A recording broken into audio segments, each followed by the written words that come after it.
a lot of women with ADHD who've been struggling, with, feeling like they maybe aren't meeting others' expectations or getting a lot of negative feedback or are really anxious about, not missing anything. They do develop anxiety and depression over time. So one of the things that we work on with the moms that we work with, it's all based in cognitive behavioral therapy.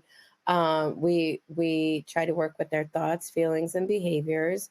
In terms of thoughts, we try to bring their awareness to any unhelpful thought pattern. So, for example, do they have unrealistic expectations for themselves?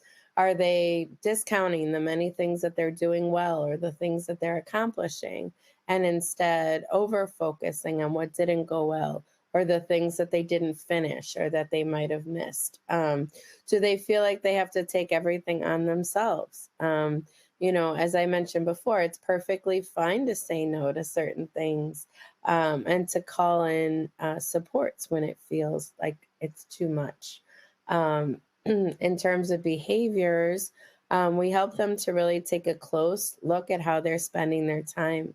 How much time are they spending doing things that really don't matter, that, aren't in line with their values or what's important to them. For moms, sometimes we hear, maybe they're spending a lot of time on their phone, doom scrolling, looking at social media, Netflix binging. Or others might be accepting volunteer roles or invitations that they're really not that excited about. And so we kind of look at, well, why and how could we sort of, insert a pause before you agree to do something that might take time away from other things that, that might lead to less overwhelm and to give you more time to do things that really make you happier.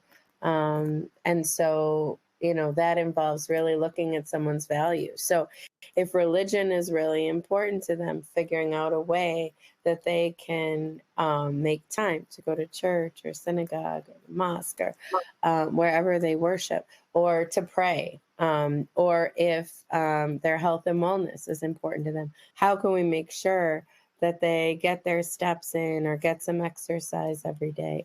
Or if reading books is something that just makes them really happy, how can we make sure that they can fit in some time to either read or listen to some books? And if they think about taking time for themselves as something really big, like going away for a weekend, that might seem completely out of reach. But as I mentioned before, figuring out little ways to insert things that bring joy into their day to day. I worked with one mom who used to say that when she'd come in the door from work, she knew everyone would be bombarding her with demands, and she had lots of negative thoughts about dealing with homework time with her teen with ADHD when she got home. And she used to park around the corner from her house, bring her sneakers, go for a walk in the neighborhood, get back in her car, and then drive home so that she could actually get some time for herself. Those are some behavioral things. And then finally, to combat stress and other negative emotions, we work with moms to practice relaxation and mindfulness skills, again, so that they could put their oxygen mask on first. Mhm. And then the last thing I'll mention, and I know that sleep is also affected by menopause, so all of these things are related to one another. But sleep is such a critical factor for both moms and kids. And we know that when we don't get enough sleep, it affects our executive functioning, our mood. And we always say a tired mom is a cranky mom. So even though routines around sleep are really hard for our families with ADHD, it's critically important for both the parent and the child.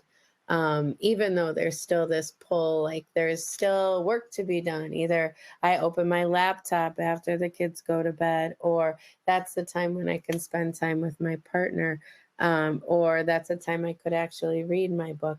We try to help support them in balancing all of these different demands so they can Mhm. prioritize their wellness.